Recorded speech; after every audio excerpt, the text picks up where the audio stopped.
9. Donc on vous dit soit j'ai la fonction définie sur R par, ça commence bien, c'est un G ici, G de x au carré. Calculer l'image de 7 par la fonction G.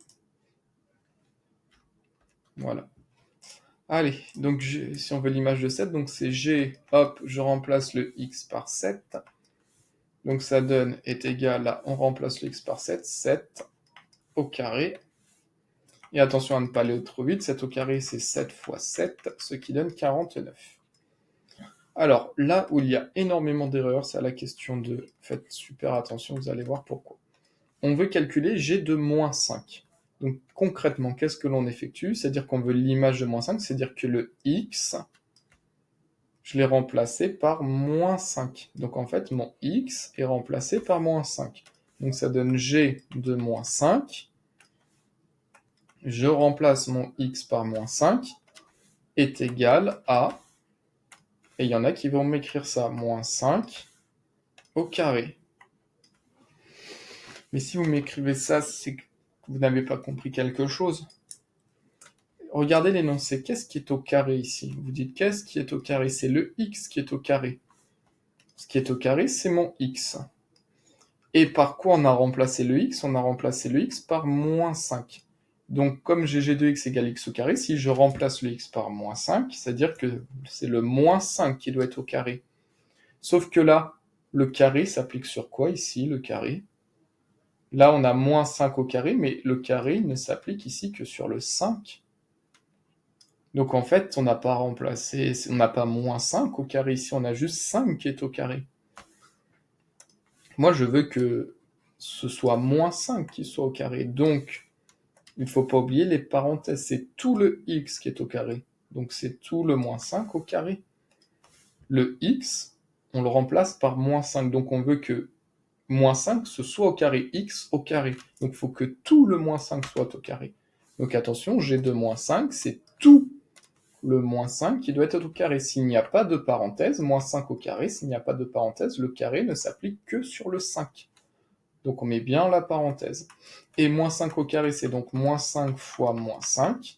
Et un nombre négatif fois un nombre négatif donne un positif, donc c'est ce qui donne 25. Ensuite, G de racine carrée de 11, c'est égal à, hop, on remplace le x par la racine carrée de 11. Donc ça donne racine carrée de 11 au carré. Et comme 11 est un nombre positif, la racine carrée au carré d'un nombre positif, ça vaut 11. La racine carrée au carré, ça s'annule.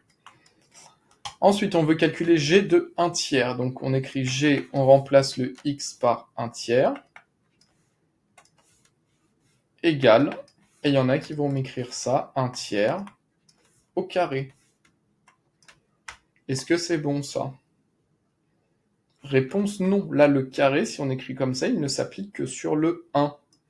Sauf que nous, on veut que le carré, ça s'applique sur tout le x, et tout le x qui doit être au carré. Donc là, c'est tout le 1 tiers qui doit être au carré, donc il faut mettre des parenthèses. C'est toute la fraction qui doit être au carré. Et donc 1 tiers au carré, c'est donc 1 tiers fois 1 tiers.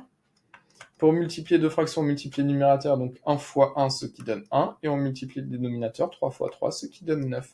Et hop, la fraction est bien sous forme irréductible, 1 neuvième.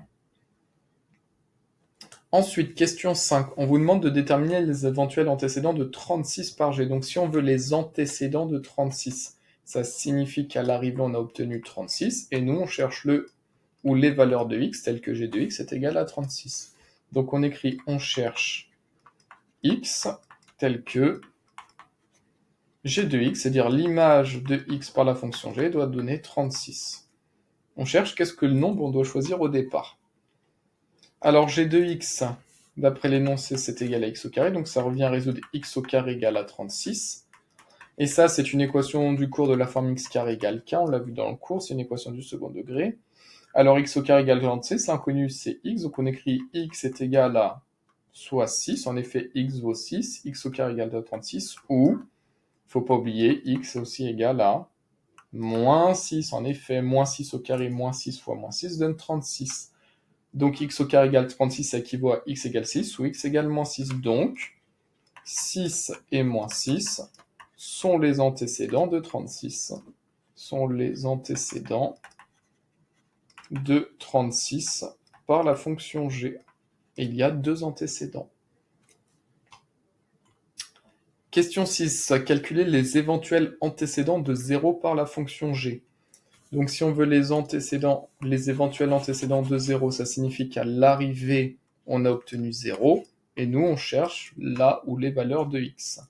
Donc on cherche x tel que l'image par g de x est égale à 0. Or g de x, la fonction vaut g de x est égal à x au carré, donc ça revient à résoudre x au carré égale à 0. C'est une équation du second degré de la forme x carré égale k. Là, x carré égale à 0, vous savez que le seul nombre au carré qui vaut 0, ça équivaut à dire à x est égal à 0. Donc, l'antécédent, pour là, j'ai dit l'antécédent par il n'y en a qu'un, l'antécédent de 0 par g est 0. L'antécédent de 0 par g est 0. Et en effet, si x vaut 0, bah, g de 0, 0 carré, ça donne 0.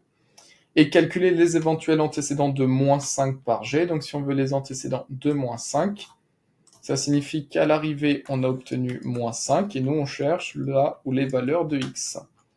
Donc on cherche x tel que g de x est égal à moins 5. Alors g de x égale moins 5, g de x, on a vu que c'était x au carré égal à moins 5. Et ça, qu'est-ce qu'on peut dire de cette équation? L'inconnu, c'est x. Quel nombre au carré donne moins 5? Eh bien, vous savez que c'est impossible. Si x est un nombre positif, si x est positif, x au carré, un nombre positif ou un nombre positif, ça donne un nombre positif. Et si x est un nombre négatif, vous savez qu'un nombre négatif fois un nombre négatif donne un nombre positif. Donc x au carré égale moins 5, ça c'est impossible. Ça c'est impossible, car un nombre au carré est toujours positif. Un nombre au carré est toujours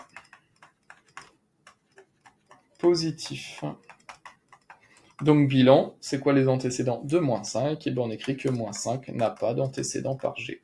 N'a pas d'antécédent par g.